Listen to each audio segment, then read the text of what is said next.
The courtroom fell silent as the video played grainy footage that showed more than words ever could. Within moments, Diddy's twin daughters Jessie and Delilah rose from their seats visibly shaken and stormed out without saying a word. Cameras didn't follow, but reporters whispered. They looked pale and ashamed. The footage wasn't just graphic, it was damning, and it had a name: freak-offing. Term Cassie Ventura said defined the darkest part of her relationship with Sean Diddy Combs. What began as rumors and whispers has exploded into federal testimony, hard evidence, and broken faces in the gallery. This isn't just a celebrity scandal anymore, it's a courtroom reckoning. From threatening text messages to shocking surveillance, the Diddy trial is unraveling decades of silence, and now his own family can't bear to watch. What you're about to hear might change the way you see him forever. When the lights dimmed and the prosecution requested the courtroom's attention, everyone knew something significant was coming, but no one was prepared for what followed. The judge approved a motion to show the jury a piece of evidence long talked about in whispers but never confirmed in public: a video labeled "Freak Off 2013 Location." Miami Penthouse prosecutors had warned about its content, and defense attorneys did everything they could to block its presentation, but the judge ruled in favor of transparency. A partial blackout was ordered in the courtroom. Cameras were turned off. The only people allowed to watch were the jury attorneys, Diddy, and a select few observers, including Diddy's family. As the video began, Cassie Ventura, the prosecution's key witness, was seated quietly near the jury box. She didn't flinch. In contrast, Diddy's posture immediately changed. Gone was the arrogance from previous days. He slouched slightly, eyes fixed on the screen, hands clasped tight. About halfway through the footage, his daughters Jessie and Delilah stood up. Eyewitnesses say one of them muttered, "No, I can't," before walking out. Their faces were stone blank, but broken. Reporters outside captured them, leaving the courthouse flanked by aides and security, refusing to comment. The video wasn't fully described in court documents, but key moments were relayed in summary. Cassie appeared with an unidentified individual in what prosecutors described as an orchestrated and directed scenario. Diddy's voice is allegedly heard behind the camera giving instructions. While much of the footage is blurred or redacted, the emotional impact was undeniable. Multiple jurors looked visibly disturbed. One reportedly wiped tears from her eyes, another stared straight ahead, jaw clenched. This wasn't just salacious content, it was proof of control, proof of psychological dominance, and most importantly, proof that Cassie wasn't exaggerating. The timing of the video, her age, the production-like setup, all matched her previous testimony. As the screen faded to black, the room remained quiet. No murmur, no whispers, only the sound of the judge instructing the court to take a 15-minute recess. The moment Cassie took the stand, it was clear this would not be easy for her or for anyone in the room. She walked in calmly, 8 months pregnant, placing her coat behind her and turning slightly to face the jury. Throughout her testimony, she often rubbed her belly, subtle but symbolic. She wasn't just reliving trauma, she was protecting a new life while recounting a painful one. She told the court about the first time Diddy introduced the term "freak off." She said she was 21, unsure of what it meant. He described it as voyeurism, telling her it would strengthen their relationship. What began as romance quickly turned into control. He told her what to wear, what to say, what drugs to take. She shared texts from his Louis Vuitton med bag. Which color pill? She asked him. In one, the green one, he replied. Cassie testified that freak-offs weren't spontaneous, they were rehearsed, scheduled, and choreographed. The lights, the outfits, the camera placement, and most disturbingly, the participants, many of whom she said were escorts, sometimes hired by her out of fear of what would happen if she refused. "I did it because I thought I loved him, because I didn't want to make him angry, because I didn't know how to say no anymore," she told the court. When asked about her emotional state during those years, she admitted feeling worthless. "There were times I would look in the mirror and not recognize who I had become," she said. And when the prosecution asked her directly if she ever wanted to be part of the freak-offs, she paused before answering. "At times, yes, because it meant I got to spend time with him, but I never wanted the rest of it, not the pressure, not the fear." Meanwhile, Diddy was falling apart. Multiple courtroom observers said he began scribbling on a yellow notepad, shaking his leg under the table. At one point, he leaned over to his attorney and whispered something while pointing at Cassie. His face was pale. The same man once described as the life of the party now looked like someone who just been sentenced in his own mind. The defense tried to argue this was all consensual. They claimed Cassie enjoyed the relationship, was involved in hiring others, and never once used the word no. But the prosecution countered, "What happens to a woman who knows what no might cost her?"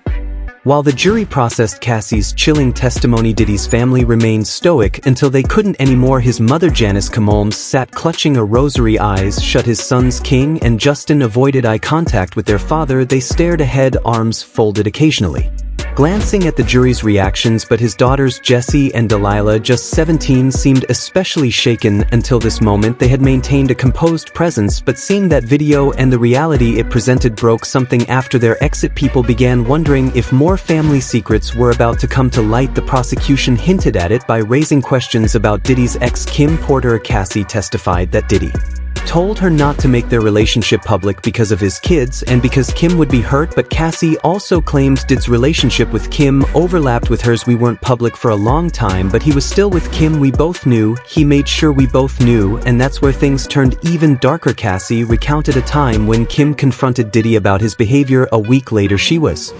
hospitalized. He told me not to say anything. He said she was fine, but Kim Porter's death years later would raise even more questions. Officially, she died of pneumonia, but many, including all be sure Kim's ex and the father of Quincy, believe her death deserves a second look. In court, prosecutors introduced messages where Cassie said she feared ending up like Kim, and when asked why, she said because she knew too much and he knew that she knew. The courtroom quieted again as the next layer of Cassie's testimony peeled back the structure behind the so-called freak-offs. It wasn't just Diddy. According to Cassie, there was a full support system in place. She named names: David James, Christina Courtroom, multiple assistants, travel agents, and private security firms. They weren't just watching, she said, they were helping me.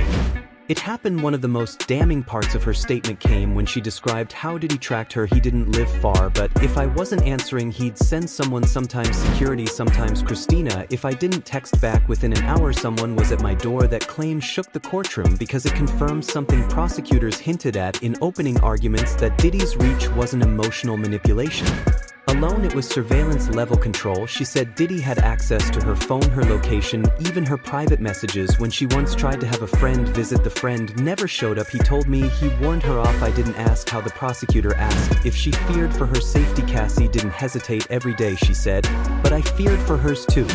The system Diddy allegedly created was described not as spontaneous access, but deliberate machinery: travel documents, fake bookings, escort listings. Sometimes we'd say they were new stylists or dancers, whatever it took to get them on the plane. Cassie said the trips spanned cities: Miami, LA, New York, Ibiza, each time a new location with the same routine: drugs, outfits, lighting setups, and the scene. The courtroom sat frozen as she described these sessions, running 36 to 72 hours, the longest one lasting 4 full days. No sleep, just pills, directions, waiting for him to give the signal to stop. The signal rarely came early. Prosecutors highlighted how the structure and network of enablers mirrored the very definition of racketeering. It wasn't just a man and his personal habits, it was a business-like operation of manipulation, entrapment, and exploitation. And with every name Cassie listed, the list of potential witnesses grew longer. The testimony shifted from logistics to psychology. It was here that jurors began to understand the deeper, more complicated hold Diddy had over Cassie. This wasn't just abuse, it was emotional warfare. Cassie admitted something that made the room tense. I loved him. She said it with a small voice, but it landed hard.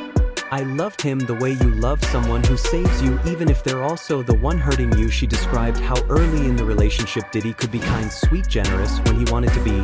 He made me feel like I was the only person who mattered, but that affection had strings. Everything she did to maintain that feeling: compliance, participation, silence, was paid for with emotional currency. It was like a drug. She admitted love was the reward, fear was the punishment. The prosecution highlighted text messages from Cassie to Diddy during those years, messages full of affection and even eagerness. The defense would later point to these as proof of mutual interest, but Cassie explained them. I said what I needed to say to feel safe. She told the court, sometimes it wasn't even about the act. It was about surviving the moment. One moment in particular stood out. Cassie described trying to back out of a freak-off once by writing an email. She wanted to gently address her discomfort. She said, Diddy responded, I know you don't want to do it. And instead of standing firm, she recanted. She told the court, I was scared he'd cut me off. I said it wasn't that I lied, because the truth would have made him angry. The jury listened, transfixed. Several jurors were seen nodding slowly, perhaps relating to the duality. Cassie described loving someone who also hurts you, being caught between wanting closeness and needing safety. Her voice cracked only once during this part of the testimony when the prosecutor asked, Did you ever enjoy it? Cassie's response stunned the court only because it meant time with him. I didn't enjoy what we did, but I loved him, and that made everything confusing. By now, the courtroom understood that Cassie's story wasn't an isolated case. It echoed something darker. Prosecutors connected the dots to Diddy's longtime ex and mother of his children, Kim Porter. Cassie was asked directly if she ever felt her life might be in danger. Her response, yes, especially after what happened with Kim. She claimed Diddy kept certain details secret. He wouldn't talk about her last days, just said she was sick, but I don't believe that anymore. The court was reminded that Kim Porter was found dead in 2018. The official cause was pneumonia, but many, including Alb Shore, Porter's ex and Quincy's biological father, have publicly stated they believe her death deserves to be reinvestigated. She was fine one day, Cassie said on the stand, and gone the next. Adding to the suspicion, Cassie said she was warned to keep quiet after Porter's death. He told me not to talk to anyone, said people were watching, said I needed to stay out of it. Prosecutors then introduced a chain of texts between Cassie and a friend where she said, if I ever disappear like Kim, it wasn't random. Then came perhaps the most haunting moment. Prosecutors asked Cassie if she felt her story could have ended like Kim's. Cassie hesitated, and yes, she finally said, that's why I left, that's why I'm here. The courtroom's emotional weight was heavy. Cassie's fear wasn't just personal, it was historical. It tied back to someone who was also silenced too soon under circumstances too questionable. The judge called another break. Several jurors remained seated, heads down. Did he still silent, still pale, still cornered, not just by the law but by the ghosts of his own past? Day 3 of Cassie's testimony was already intense, but the courtroom reached a boiling point when the judge made a ruling that shook the room. After fierce objections from the defense, the court allowed the jury to view a short portion of a recorded freakout video. The footage had allegedly been taken by Diddy himself, stored on a private hard drive, and later recovered by Cassie before she left him for good. Cameras weren't allowed in the courtroom, but those in attendance described a chilling atmosphere as the lights dimmed and the screen lit up. The gallery leaned forward. Even the court sketch artist paused mid-drawing as the footage played. Reactions were immediate. Several members of the gallery looked away. One juror covered her mouth. But the biggest moment came when Diddy's twin daughters Jessie and Delilah, who had been sitting in silent support beside their grandmother Janice, suddenly stood up and left the courtroom. Observers noted the stunned look on their faces, wide-eyed, lips trembling. They did not return. The video wasn't explicit in the way many expected, but what it revealed was the control, the silence. Cassie's posture in the video was tense, eyes shifting between the camera and the unseen director behind it. There were visible signs of discomfort, and her movements seemed mechanical, like she was following instructions she didn't want to obey. After the footage ended, the prosecution asked Cassie to explain what the jury had seen. That was the first time I cried in front of him after a freak off, she said, because I couldn't take it anymore, and he still picked up the camera. Her voice quivered but didn't break. The defense objected repeatedly, trying to argue the footage lacked context, that it was consensual, but it was too late. The damage was done. The visual paired with Cassie's explanation and the earlier testimony formed a powerful image, not just of abuse but of routine, of something rehearsed, directed. One juror whispered to another, "That's all I needed." And in that moment you could feel it. This trial was no longer just about Cassie's words. It now had a face, video, and a room full of people who could no longer deny what they saw. Cassie's final day on the stand ended with a warning: there are more of us. And it didn't take long for that warning to bear weight. By the time the next court session began, the prosecution had received word that additional former employees, drivers, assistants, even a former hairstylist were now willing to testify. Prosecutors wasted no time. A man named Israel Flores, a former hotel security officer, testified about an incident at the Intercontinental Hotel in Los Angeles, backing up Cassie's earlier claim.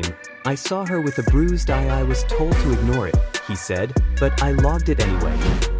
His testimony added an independent account to what had already been suggested by the 2016 surveillance footage. Next came a former assistant, unnamed publicly, who claimed she was asked to transport locked briefcases across state lines. "I didn't know what was in them," she said, "but the instructions were clear: don't open, don't ask questions." When pressed by the prosecution, she admitted she believed they were filled with cash or drugs, because why else lock them and send me with a burner phone? But the most compelling testimony came from a male escort named Daniel Phillip. He said he was hired multiple times in 2012 and 2013, but what began as a private contract quickly turned coercive. "I didn't want to go back, but I was told if I didn't they'd ruin my license, my career." Phillip identified Diddy as the orchestrator. "He told me where to go, what to do, and he Watched, every new witness added to the weight of Cassie's testimony more than that they revealed a consistent method: invitations extended, NDAs signed, money exchanged, and always did Diddy in control. The prosecution began to build something stronger than just a series of events. They were building a case of pattern, of organization, and possibly of criminal conspiracy, with each name, each tier, each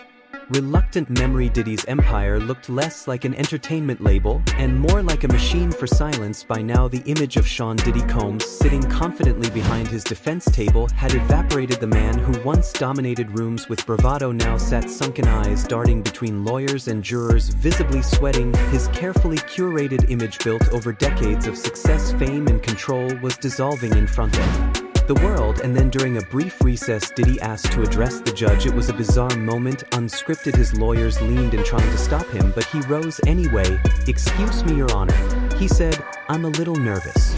The courtroom froze. The judge raised an eyebrow. "Mr. Combs, you'll have your time through counsel," but that one line, it told the whole story. Back in session, the prosecution announced they had a new witness. They were hoping to call someone who had been mentioned early in the trial and in past interviews, but whose testimony was never guaranteed. Gene Deal, Diddy's former bodyguard. The moment his name was mentioned, the gallery gasped. Deal had long warned about Diddy's dark side. He had told stories about freak-offs, about Kim Porter, about NDAs and burner phones and security guards silencing staff, but until now he was just a voice on podcasts and YouTube. Now he might be called to the stand. The defense immediately objected, citing hearsay and credibility issues, but the judge allowed a sidebar, and when the court returned, it was clear Gene Deal's testimony was in motion. "We'll take him on Monday," the judge said. Diddy lowered his head as the day closed. The final image wasn't Cassie's testimony, it wasn't the video, it was Diddy, silent, isolated, watching as his daughters walked past him without a word, refusing to make eye contact. The man who once controlled everything, who determined what music we heard, what artists we loved, what parties made headlines, no longer held the room. The freak-out footage may have shifted the narrative, but the truth pouring out from former insiders and now his own crumbling defense had shifted the legacy. This wasn't just a court case anymore, it was a reckoning.